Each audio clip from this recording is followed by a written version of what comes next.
So I apologize, these videos of this haven't been good so far. I should really be strapping the camera to my head and filming it, but I'm in such a hurry to get this done. I don't have time to mess with it and get the angles right and all that. So 10-minute job, took about an hour. Got all the lines in. They were a nightmare to run through all that shit. Really, it was plugging it into the fuel pump. That was the real problem. You can see there's just no room in there, and they're a real tight fit. That was just a huge pain. I'm pretty aggravated. We have to run it before we put the airbox back on. Make sure it's not leaking anywhere, which, you know, it will.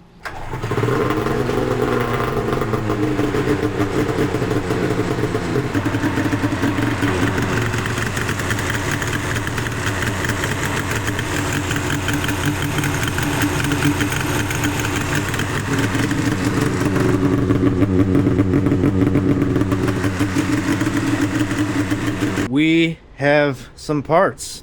We have the idler wheels. Just a little update. I did go through the carbs. I did attempt to install the carb jets. The jets they sent me were way too big.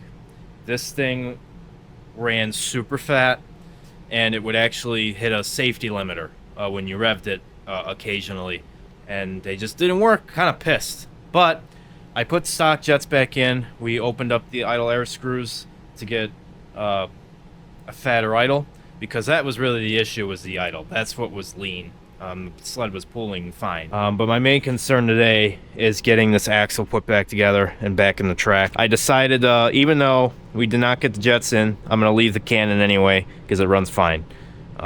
We're just, like I said, the lean issue was really at idle. And when I had those carbs out, the idle air screws were actually set one turn out, which that's lean. Right now I have them 1.5 turns, which is about what you should have them at. We're probably going to put them out to about 2 turns, maybe slightly less.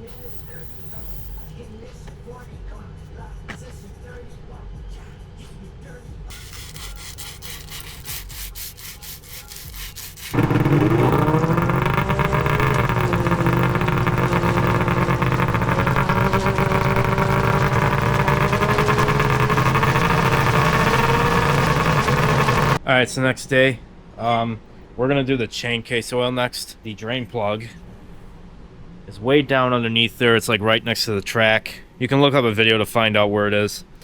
The fill plug, this is the dipstick. Fill plug's in there.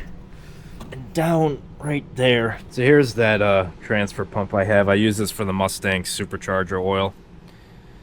So I'm just going to clean this out a bit, get the supercharger oil out of there. And we'll just fill this up. It doesn't measure by ounces, but I'll convert quarts to ounces, I guess. So this sled takes 8.5 ounces. You can see it on this label down here. It's kind of dirty.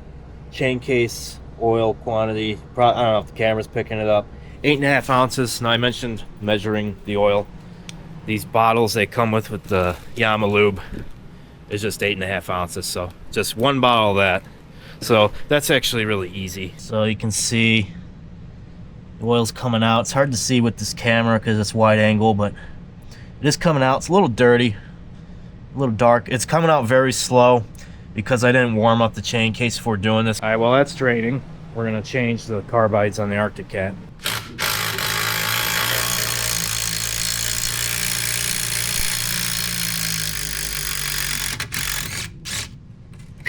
The new carbides did come with new hardware.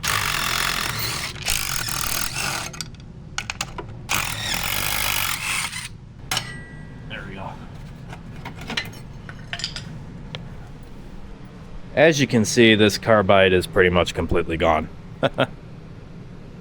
Wow, that's bad. You can see the difference between the new and the old. No, new carbides won't fit in the Arctic Cat ski, of course. They made these studs bigger than the other ones. I don't even know if those are stock. I doubt it.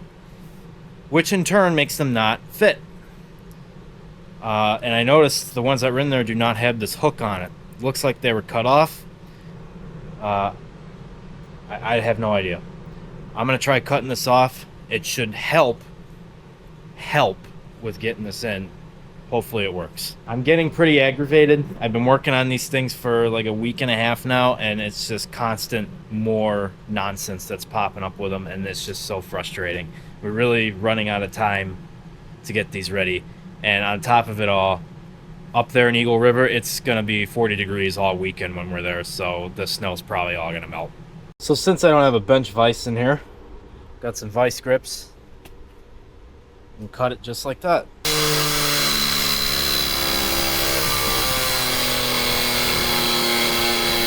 Nope, didn't work. That was actually a simple solution. Got it in. So what I did, where is it? I took this electrical conduit, about a 1/2 inch pipe, wedged the carbide in this shelf, got some studs up here, and I had the 2 studs that needed to be modified down here. Just propped it up, put the sled on the ground, jumped on the ski, there it is. Got it in. I guess I'll cut the front off the other one too. It did make it easier. And Grabber Fox wins again. So now I'm gonna do the same to the other side. So, crisis averted.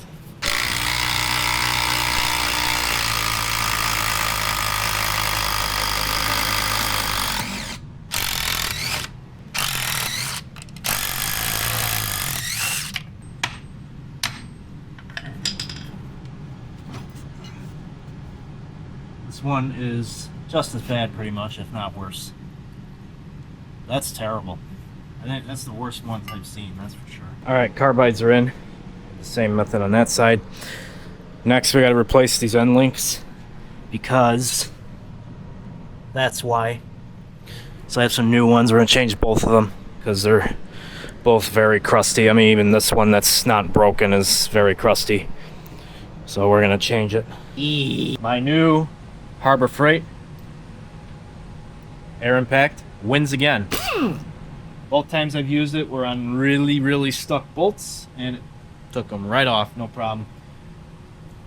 So, show you guys.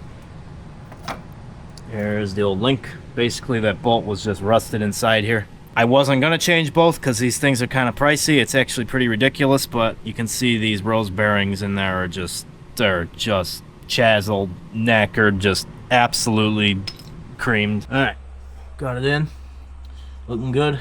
Now for the other side. So all of the shocks and shock absorbers on this sled are blown, but I can't really get the parts, and the ones they sell are aftermarket, and supposedly they don't fit these springs. What you're supposed to do about that, I don't know. So this thing's gonna be rocking blown struts on this strip. There's nothing I can do about it. It's rideable, it's just it's kind of bad over big bumps. But anyway, here's the other link. So that's something to figure out in the summer. I mean, what are you gonna do? Now I'm wondering why the sled wouldn't turn correctly. I mean, look at these carbides, and this sled has a lot of suspension issues. We're fixing most of them. It's just these shocks. I mean, but they're gonna have to work for now. I don't have time to source new ones. You can't get the correct ones because they don't fit on these springs. It's just ridiculous. This is the problem with owning these old sleds like this. All right, there it is. So now all that's left to do on this is the chain case oil. Same thing on the SRX, and then we're just waiting on some idler wheels, which we'll probably have to detension the track again to replace those. I don't know yet. But we're getting very close to being done with these sleds. This has just been really annoying for the past week and a half. A lot of bad parts came off of these.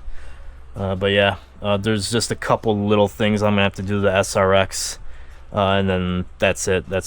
That'll be the end of it. Like, I'm probably gonna swap the belt with the spare one because the belt that's in there is kind of glazed, and I have to get some new bolts for the hood mount because there's just no bolts there. I don't know why. But yeah, that's it. So we're gonna put the oil in that. We're gonna go back to that, get that filled up. Alright, so I got draining. Of course I couldn't get the fill plug off. It's completely seized on there and rounded off. So there's an oil check plug. That's the dipstick right there. And I'm just gonna fill it through there. Easiest thing to do. Oil's draining out. It's in the same spot as the SRX. To measure the 8.5 ounces takes the same amount. I got all the oil out of the Yamaha one, although it really probably doesn't matter. Just a tiny little bit of oil in there, but filled it up to 8.5 ounces because it came in this big bottle. And we're just gonna really do the same thing. So that's gonna wrap up today's video, guys. Hope you enjoyed. Pretty much done with the sleds now. It's just a bunch of little stuff. We gotta clean them, get the trail stickers on. I have to replace those wheels, which I'm not gonna film because it'd be stupid, really super boring. Those are really easy. And then I'm going to keep checking the tension on the track. It seems like it's running good, but I think I'm tightening up the track a little bit more, and then it should be good. Yeah, all I'm gonna do now is grease. There's a whole ton of grease fittings on these things. Grease them up and do those wheels when they get here, which I think they're coming tomorrow. And then I just have to get bolts for the hood, and then this thing will be good to go, and then just clean them. So that was a lot of work. I did a lot of stuff off camera, but I think we're good.